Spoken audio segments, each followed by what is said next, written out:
Hello and welcome to this quick tip video. This quick tip video is about this thing here. This is the Holybro PixHawk 4. Now this is one of the latest versions of the PixHawk family, and I'm a big fan of the PixHawk flight controllers.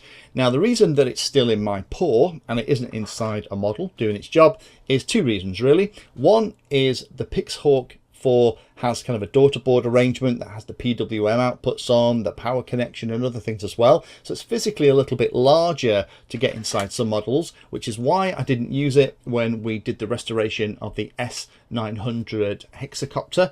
If you're interested in those kind of bigger things, go and have a look at the Big Boys Toys playlist. And the other thing that's stopping me, or has been stopping me from putting this inside a model, is by default it comes installed with the Pix4 firmware, and you need to install things like Q ground control really to get the most out of it. Now I'm not a fan, or as big a fan, of the Pix4 firmware and Q ground control. I love Ardupilot and I'm a big fan of Mission Planner. It might not be as slick as some of the other newer technologies like Q ground control, but I've been using it for 7 or 8 years. And touch wood, it's never let me down. So I want to use this with Mission Planner, and I want to flash it with one of the Ardupilot family. So Ardocopter, Arduplane, Ardusub, Ardurover, one of those.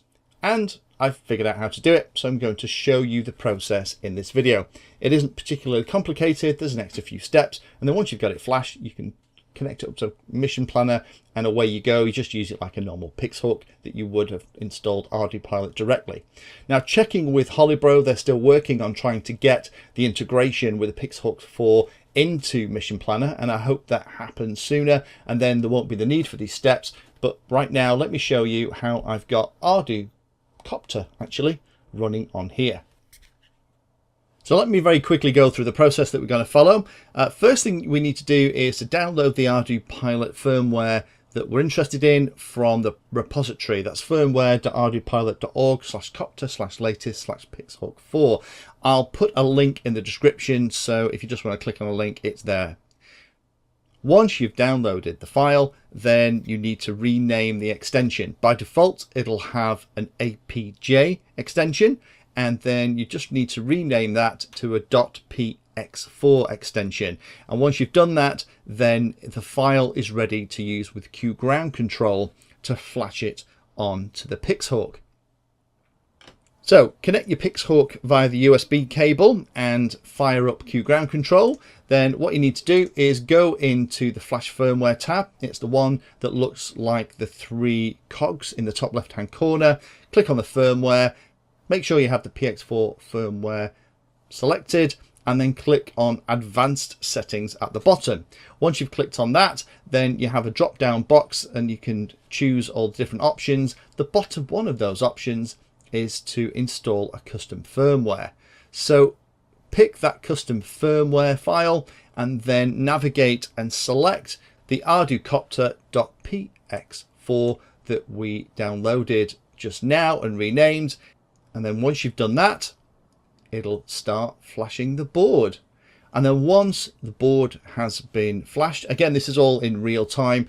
This little tablet, by the way, is the one that I use for the hobby. I reviewed it a couple of years ago, and this is the one that I have all the software on. And that way, if I manage to make a mess of a driver or something else, it isn't on any of the other main PCs. And also, this is super duper portable. I can kind of put it in the bag with everything else. And if I'm at the field and want to play with Mission Planner or set something up, I can do that as well.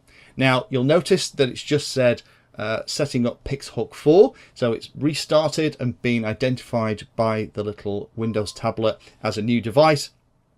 That's set up a COM6, so let me just prove to you that we're all tickety-boo with Mission Planner. So I'll close Q ground control, we'll start Mission Planner, and then we'll select COM6, click on connect, and then there's all the Mavlink stuff coming across, and we are talking to it, and it's all working.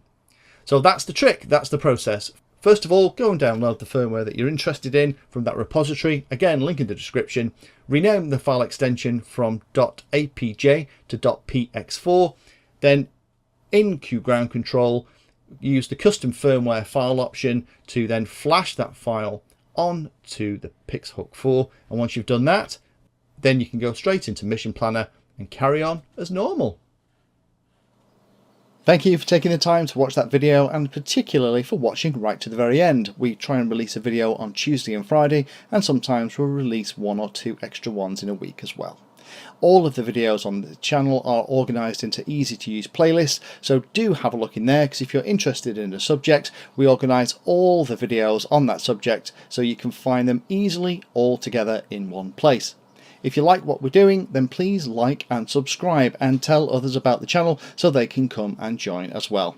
We're available in all of the usual social media places, particularly in places like Instagram, Twitter, and we also share all of our 3D designs on Thingiverse.